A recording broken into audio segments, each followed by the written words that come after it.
పత్రికా మిత్రులకి సాయంకాలం నమస్కారం. మా తోటి కౌన్సిలర్లు ఏదైతే ప్రెస్ మీట్ పెట్టారో వాళ్ళ కథ ఎట్లున్నదంటే అల్పంలో బల్బం తీసే రోడ్డు మీద అరేందాక గుర్తిందంట.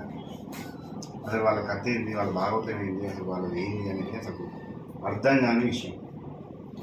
సూర్యాపేట మున్సిపాలిటీలో నిన్న జరిగిన సమావేశంలో మేము అడిగిన అంశాలు ఏంటి అని అంటే, సూర్యాపేటకు నీళ్లు రావట్లేవు, ఏ విధంగా ఓదాడికి పోతున్నాయని చెప్పేసి అంశం అడిగినాం. దానికి సమాధానం లేదు అధికారులు.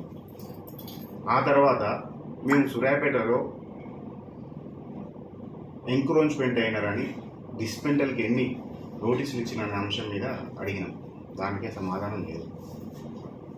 అయితే నేను చెప్పేది ఒక్కటే, మేము గత ప్రభుత్వంలో బీఆర్ఎస్ పార్టీలో ఎన్ని డిస్పెంటల్ ఆర్డర్స్ ఇచ్చినాం, మీ ప్రభుత్వం వచ్చిన తర్వాత, కాంగ్రెస్ పార్టీ ప్రభుత్వం వచ్చిన తర్వాత ఈ 6-7 నెలలలో ఎన్ని డిస్పెంటల్ సూర్యాపేట మున్సిపాలిటీ నుంచి ఎన్ని డిస్పెంటల్ ఆర్డర్స్ వచ్చినాయో ఒక్కసారి పత్రికా మిత్రులు, సూర్యాపేట జనాలు, పబ్లిక్ అందరూ గమనిస్తూనే ఉన్నారు. ఇంకోటి, వాళ్ళకి అక్కసు సూర్యాపేటలో బీఆర్ఎస్ పార్టీ ఎమ్మెల్యే మాజీ మంత్రివర్యులు గుంటగండ్ల జగదీష్ రెడ్డి గారు ఉన్నారు. ఇక్కడ ఎమ్మెల్యేగా వాళ్ళే ఉన్నారు. ఇక్కడ వారు రాష్ట్ర రాజకీయాలను శాసిస్తుంటే వారి దాడికి తట్టుకోలేక వారిని విమర్శించాలంటే ఏముంటుంది, ఏ విధంగా విమర్శించాలని Suryapet Congress party and BJP party వీళ్ళిద్దరూ ఏకమై ఇక్కడ ఏదో పిల్లర్ గొంతులు వేస్తున్నారు. సూర్యాపేట జనాలకు అందరికీ తెలుసు. ఇప్పుడు నేను ఈ పత్రికాముఖంగా సూర్యాపేట జనాలకైతేంది, కాంగ్రెస్ పార్టీ నాయకులకైతేంది నేను కొన్ని విషయాలు తెలియజేస్తున్నా. సూర్యాపేట మెడికల్ కాలేజ్కి 6 ఎకరాల స్థలాన్ని గత రాష్ట్ర ప్రభుత్వం కేటాయించింది. దాన్ని మెడికల్ కాలేజ్ని అభివృద్ధి చేయండి. నిన్న కూడా అడిగింది గదే. అలాగే సూర్యాపేట నుంచి మురికి నీరు పోతుంటుంది. ఆ మురికి నీరుకి మురికి శుద్ధీకరణ కేంద్రం, దాన్ని ఇంగ్లీష్లో చెప్పిన కూడా మీకు అర్థమవుతుందో కాదో నాకు తెలియదు, కానీ ఆ ప్లాంట్ని ఏ విధంగా బాగు చేయాలి, ఆ పుల్లారెడ్డి చెరువు ఏ విధంగా బాగుపడాలి, సూర్యాపేట నీళ్లు మళ్ళీ ఫ్రెష్గా ఎట్లా కావాలి అనే దాని గురించి ఆలోచించింది. ఇవన్నీ ఆలోచించకుండా ఇక్కడ దళిత మహిళా చైర్మన్ ఉందని ఆ దళిత మహిళా చైర్మన్ చైర్కి విలువ ఇవ్వకుండా నిన్న లొల్లి పెట్టింది మీరే. సూర్యాపేట మున్సిపాలిటీ ప్రెస్ ఎలో లేదు. నిన్న మొత్తం వీడియోలు వచ్చినాయి మీ లొల్లి. ఆ వీడియోలను కూడా మీరు గమనించండి, ప్రతి ఒక్కరు గమనించండి. సూర్యాపేట పబ్లిక్కి నేను చేతులు ఎత్తి మరీ చెప్తున్నా, దాంట్లో బీజేపీ వారైతేంది, కాంగ్రెస్ పార్టీ వారైతేంది కలిసి వాళ్ళు మొత్తుకుంటారు, ధర్నా చేస్తున్నారు, అసలు ప్రెస్ వాయిస్ ఇచ్చారు. ఇంకోటి, కౌన్సిల్లో లేని సభ్యులు కూడా వచ్చి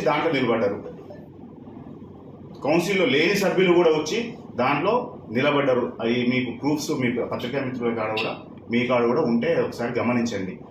ఇవన్నీ వదిలిపెట్టి ఇక్కడ వీళ్ళు ఏం చేయలేము, ఏది చేయలేము అని చెప్పేసి మీకు రాష్ట్ర కాంగ్రెస్ పార్టీ జగదీష్ రెడ్డి గారిని ఏదో అవాక్కు పాలు చేయాలి, అబాసు పాలు చేయాలని చెప్పేసి ఇందాక అన్నట్టు పిల్లర్ గొంతులు వేస్తారు తప్ప మీరు జరిగేది ఏది లేదు, చేసేది ఏది లేదు. సూర్యాపేట అభివృద్ధి అనేది సూర్యాపేట పట్టణ ప్రజలు అనుభవిస్తున్నారు, చూస్తున్నారు. మీరు ఏదైనా చేయాలనుకుంటే మాకంటే మంచిగా ఇంకేదైనా చేస్తారేమో ఒకసారి ఆలోచించండి. అవంతిపురం నుంచి నీళ్ళు వస్తున్నాయని మీరే అన్నారు. అడివిలపల్లి నుంచి అవంతిపురం నుంచి సూర్యాపేటకు వస్తున్నాయని. ఎక్కడ పైప్ లైన్ ఖరాబ్ అయినా, కరెంటు పోయినా రాదు అని. మీ సీఎం గారేమో కరెంటు పోవట్లేదు, కరెంటు పోనే పోదు అని చెప్పేసి చెప్తారు. కరెంటు పోతుందని మీరంటారు. ఏది నిజం? ఇక్కడికి వచ్చిన నీళ్లు సూర్యాపేట పాపులేషన్ ఎంత, కోదాడ పాపులేషన్ ఎంత, అక్కడికి ఎందుకు నీళ్లు పోతున్నాయి, సూర్యాపేటకి నీళ్ళు ఎందుకు ఇవ్వరని చెప్పేసి అడిగినాం. ఈరోజు కోతికి కొబ్బరి చిప్ప దొరికినట్టు మా తోటి కౌన్సిలర్లే, వారిని అనొద్దు, వారి విజ్ఞతకే వదిలేస్తున్నాం. నిన్న మేము ఏమన్నా మాట్లాడినామా? మేమేం మాట్లాడినాం? అభివృద్ధి మీద మాట్లాడినాం, ఏం చేద్దామని మాట్లాడినాం. పోయిన పైసలు అర్బన్ డెవలప్మెంట్ నుంచి, స్పెషల్ డెవలప్మెంట్ నుంచి పోయిన పైసలు ఏ విధంగా తీసుకొద్దామని చెప్పేసి అన్న మీరే చెప్పండి. మీరు చెప్తే దాన్ని ఏ విధంగా మేము సహకరిస్తే వెనకకి రిటర్న్ వస్తాయి పైసలు అని చెప్పేసి అడిగినాం. దాన్ని మీరు పట్టించుకున్నారా? 3,30,00,000 రూపాయలు మీరు 31 మంది కౌన్సిలర్స్ పెట్టుకున్నారు, మనిషికి 10 లక్షల రూపాయలు పెట్టుకున్నారు. ఎజెండా కాపీ తీసి చూసినా కూడా అదే విధంగా ఉండాలి. దాంట్లో ఎవరైతే అవిశ్వాసానికి సంతకాలు పెట్టిర్రో, అవిశ్వాసంలో ఎవరైతే పార్టిసిపేట్ చేసిర్రో వాళ్ళకి మాత్రమే 10 లక్షలు పెట్టిరు. గతంలో మేము అట్లా ఏం పెట్టలే. అందరికీ సూర్యాపేట డెవలప్ కావాలని చెప్పేసి ఆల్ పార్టీస్ని కలుపుకొని అన్ని ఏరియాలని మేము సమానంగా చూస్తూ మా మంత్రి గారు, సూర్యాపేట ప్రజెంట్ ఎమ్మెల్యే గారు సూర్యాపేటని అభివృద్ధి చేయడం జరిగింది. మీరు ఏది పెట్టారో మీ అక్క సిక్కనే తెలుస్తున్నది. సరే, మేమే ఎవరైతే ఉన్నామో వారు కూడా మాకు కూడా కొంత ఫండ్ అవసరం ఉన్నదని చెప్పేసి మేము స్పెషల్ ఫండ్ నుంచి మా చైర్మన్ గారు 5 లక్షల రూపాయలు పెట్టడం జరిగింది. ఇది తప్ప? మీరు 10 లక్షలు పెట్టుకొని మీ ఏరియాలను డెవలప్ చేసుకుంటే తప్పేం లేదు, కానీ మేము 5 లక్షలు పెట్టుకొని మా ఏరియాలను డెవలప్ చేసుకుంటే సూర్యాపేట పట్టణ ప్రజలు గమనించాలి. ఇది ఇక్కడనే అవపడుతూనే ఉంది కదా.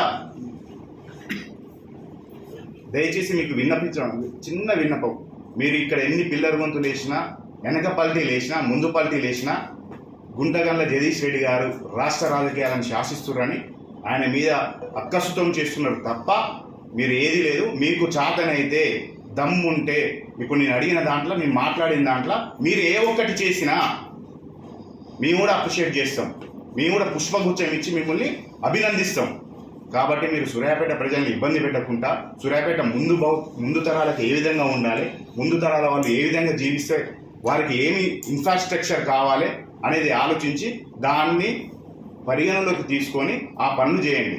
మీరు చివరికి చైర్మన్ గారు చెప్తే కలెక్టర్ గారు పెట్టకుండా సూర్యాపేట ముందు తరాలకు ఏ విధంగా ఉండాలి, ముందు తరాల వాళ్ళు ఏ విధంగా జీవిస్తే వారికి ఏమి ఇన్ఫ్రాస్ట్రక్చర్ కావాలి అనేది ఆలోచించి దాన్ని పరిగణలోకి తీసుకొని ఆ పనులు చేయండి. మీరు చివరికి చైర్మన్ గారు చెప్తే కలెక్టర్ గారు వింటున్నారు అని అంటే మీ అవివేకం అది. గ్రూప్ 1 ఆఫీసరు వాళ్ళు గ్రూప్స్ రాసి వస్తారు, ఆ గ్రూప్ 1 ఆఫీసర్ కూడా తప్పులు చేస్తారా? మీరే ఒకసారి ఆలోచించండి. గ్రూప్ 1 ఆఫీసర్లని, మన ఆఫీసర్లని మనం గౌరవించుకొని వారితో పని చేయించుకోవాలి తప్ప మనం అనేటోళ్ళం, ప్రజాప్రతినిధులు అనేటోళ్ళం, నాయకులం అనేటోళ్ళం ప్రజలకైతేంది అధికారులకైతే వారధిగా పనిచేయాలి. పనిచేసి ప్రజలకు ఏదైతే అవసరం ఉన్నదో, ఏదైతే అక్కరున్నదో వాటి మీద మనం ఫైట్ చేసి ప్రజలకి అన్ని సౌకర్యాలు కల్పించాలి. మీకు ఇంకోటి కూడా చెప్తున్నాను, సూర్యాపేట నడి సెంటర్లో జూనియర్ కాలేజ్ ఉన్నది. జూనియర్ కాలేజీని ఆ పక్కన ఉన్న కోర్టు సంబంధించిన స్థలాన్ని, ఆ స్థలాన్ని కూడా జూనియర్ కాలేజ్ కేటాయిస్తే సూర్యాపేటలో ఉన్న పబ్లిక్ అంతా అక్కడికి వచ్చి వ్యాయామం చేసుకుంటానికి వారి యొక్క గ్రౌండ్ ఉంటుంది, గ్రౌండ్ డెవలప్ అవుతుంది అని చెప్పేసి మేము గతంలో సీఎం గారికి అర్జీ పెట్టినాం. దాని మీద ఫైట్ చేయండి. కానీ ఈ పనికిరాని విషయాలల్లా, పనికిరాని ముచ్చట్లల్లా మీరు అన్ని సూర్యాపేట పబ్లిక్ని తప్పుదోవ పట్టిస్తే అంత తప్పుదోవ పోయేది లేదు, మీరు చేసేది కూడా ఏం లేదు. సూర్యాపేట పబ్లిక్ మంచి విషయాన్నే చూస్తారు, చెడు విషయాన్ని చూస్తారు. అందువల్లనే ఇక్కడ మంచే ఉన్నది కాబట్టి మీరు ఏది చేసేది లేదు, ఏం లేదు. ఏదంటే సూర్యాపేట పబ్లిక్కి మంచి చేసి ఉపాయం చేయాలి. కాబట్టి ఈ విషయాన్ని గమనించగలరని చెప్పేసి ఈ పత్రికా ముఖంగా నేను తెలియజేస్తున్నాను. సూర్యాపేట పబ్లిక్ కూడా చెప్తున్నాను.